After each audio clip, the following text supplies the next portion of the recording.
Special இன்றைய special எறா தொக்கு.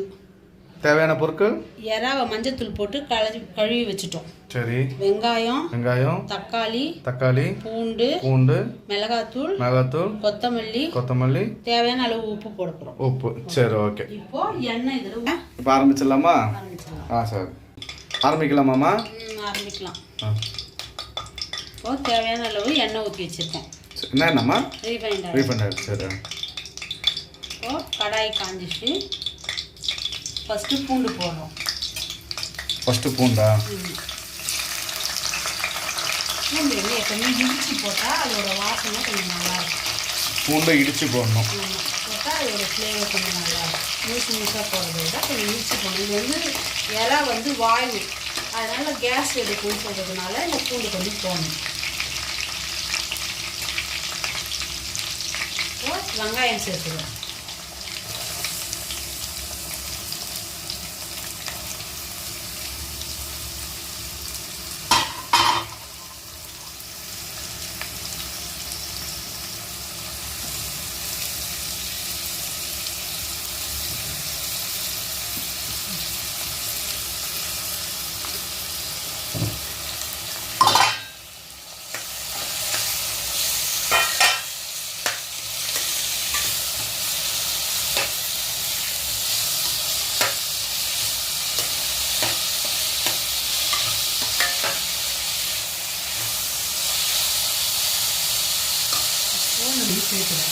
சேர்த்தால் கொஞ்சம் சீக்கிரம் வதங்கும்.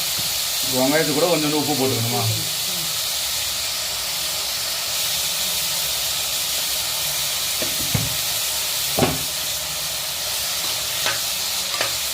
தேவையான அளவு உப்பா இல்லை அந்த வெங்காயம் வதக்கிறதுக்காக?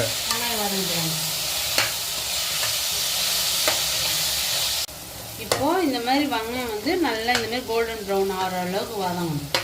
கோல்டன் ப்ரௌனா எவ்வளோ வதங்குதோ அவ்வளோ அந்த நல்ல டேஸ்ட்டும் கொடுக்கும். அந்த பொருள் கெட்டு போகாமல் இருக்கும். அது நம்ம இன்னைக்கு தானே சாப்பிட போகிறோம்ப்பா. நீ சாப்பிட்றோம். ஆனால் டேஸ்ட்டுக்கு தான் இதெல்லாம். வெங்காயம் எவ்வளோ நல்லா ப்ரௌனாக வதங்கணுமா? அது கருப்பாக ஆகிடக்கூடாது. கருப்பானா தீஞ்ச ஸ்மெல் வரும் ஒரு மாதிரி. இன்னும் செவந்து வரணும். நல்லா கோல்டன் கலர் நல்லா ப்ரௌன் ஆயிடுச்சுமா வெங்காயம். இப்போ நம்ம தக்காளியும் போட போகிறோம். தக்காளியா? சரி.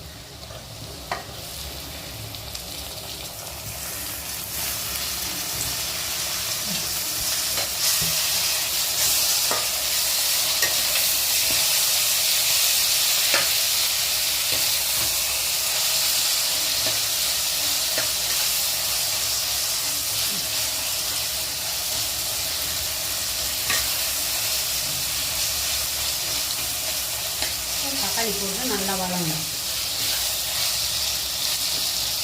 தக்காளி ஆனால் உடனே வதங்கிடும்ல? கொஞ்ச நேரம் ஆகும். இப்போ தக்காளி போட்டுட்டு நம்ம தட்டு போட்டு கொஞ்ச நேரம் மூடணும். தட்டு போட்டு கொஞ்ச நேரம் மூடிடணுமா? இப்போ அப்பப்போ கொஞ்சம் தட்டு எடுத்துட்டு கொஞ்சம் கிளறி விடணும். வதங்கி இருக்கான்னு பார்க்கணும். இல்லைன்னா தீஞ்சிடும். வதங்கணும். வெங்காயம் நிறைய போட்டு இனிப்பாக சாப்பிடணும். கொஞ்சம் இனிப்பாக சாப்பிடுவாங்க சில பேர். அப்போ என்ன பண்ணணும், வெங்காயம் வந்து கொஞ்சம் நிறைய போட்டு தக்காளி கம்மி பண்ணிக்கணும். சரி. ரெண்டும் ஒரே லெவல் போட்டால் அது ஒரு மாதிரி சுவையாக தொக்கா வரும். தொக்கு அதிகமாக வேணும்னா வெங்காயம் தக்காளி கொஞ்சம் அதிகமாக போட்டுக்கிறோம். வெங்காயம் அதான் இனிப்பு தன்மை வேணும். சரி. சில பசங்க குழந்தைங்கலாம் கொஞ்சம் இனிப்பாக கேட்குங்க. பெரியவங்கன்னா காரமாக சாப்பிடுவாங்க. சாப்பிட்றவங்களுக்கு தக்காளி கொஞ்சம் சரிபாகமாக போட்டு மிளகாத்தூள் இது பண்ணணும். இல்லைன்னா மிளகாத்தூள் கம்மி பண்ணிட்டு வெங்காயம் போட்டோம்னா இனிப்பு வரும். நல்லாயிருக்கும். அது ஒரு டேஸ்ட். இப்போ திருப்பியும் கொஞ்சம் நேரம் எடுத்து கலரி விடணும். நல்லா வதங்கிடுச்சுமா?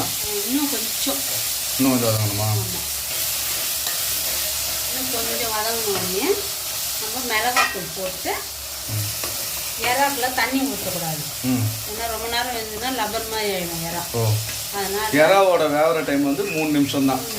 நல்லா இதை வதக்கிட்டு கரெக்டாக 3 நிமிஷம் வந்துச்சுன்னா தான் அது பக்கம் வரும். வதக்கிட்டோடனே தண்ணி ஊற்றி பண்ணக்கூடாதா? ஊற்றக்கூடாது. ஏன்னா சில இறாங்க வந்து தண்ணி விடும் அப்படியே. சில புது ஃப்ரெஷ்ஷாக இருந்தால் அந்த அளவுக்கு இதுவாகாது. சில இடம் கொஞ்சம் இதுவாக இருந்ததுன்னா தண்ணி விடும், அப்போது ரொம்ப நேரம் வேக ஆரம்பிச்சிடும். வெங்காயம் தக்காளி மசாலா எல்லாம் போட்டுட்டு கடைசியாக இறா போடும்போது 3 நிமிஷம் தான். தட்டு மூடி இறக்கிடுங்க. அதான் 3 நிமிஷம் தான் அந்த இறாவோட டைம். நல்லா வதங்கிச்சு. இப்போ நான் மிளகாத்தூள் போட போகிறேன். இது குழம்பு மிளகாத்தூள் தானே? ஆமாம், நம்ம வீட்டில் அரைக்கிற மிளகாத்தூள். இப்போ இந்த கரம் மசாலா இதெல்லாம் எதுவுமே தேவையில்லையா? போட மாட்டேன் நான், நம்ம வீட்டு மிளகாத்தூளே போடும். இப்போ இறாவை போடலாம். நம்ம இறாவை போட போகிறோம்.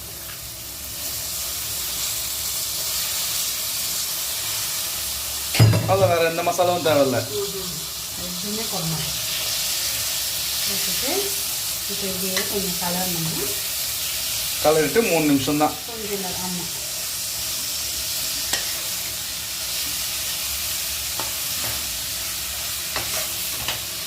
சிலர் வந்து ஒரு மாதிரி லப்பர் மாதிரி ஆகிடும், அது ரொம்ப நேரம் வேக வச்சுருவாங்க. பண்ணக்கூடாது. அதே தண்ணி ஊற்றிடுவாங்க தெரியாமல். அப்போது இதை போட்டோடனே இன்னும் கொஞ்சம் தண்ணி விடும். நம்ம தண்ணியே ஊற்றலை, வறட்சியாக இருந்தது. இப்போ எப்படி மெல்ட் ஆகுது.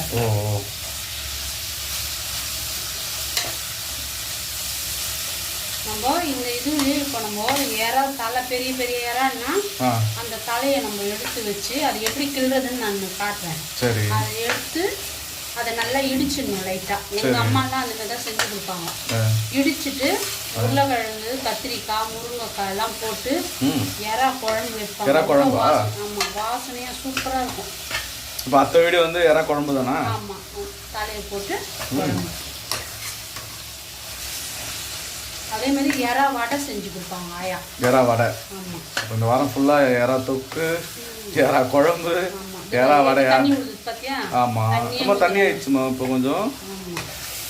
ட்ரையாக இருந்தது மிளகாத்தூள் போட்டோன்னே. ஆமாம், இப்போ எப்படி இருக்குது? நல்லா தொக்கு மாதிரி ஆயிடுச்சு. இப்போ திறந்து பார்க்க போகிறோம். எப்படி ஆயிடுச்சு பாரு.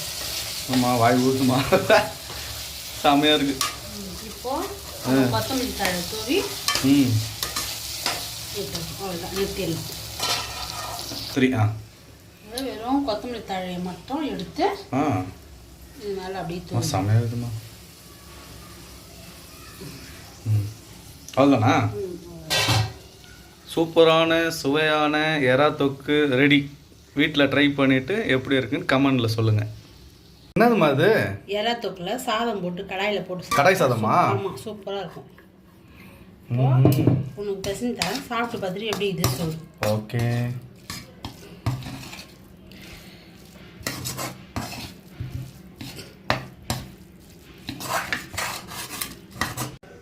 சாப்பிட்டு பார்த்துட்டு எப்படி இருக்குது சொல்லு. பிரியாணி மாதிரியே இருக்குது. சாப்பிட்டு. கடாய் சாதம் சூப்பராக இருக்கும்.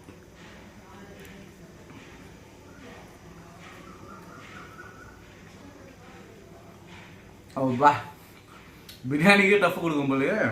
செம்மையாக இருக்குமா. இது ஒரு டிஷ்ஷு போல்.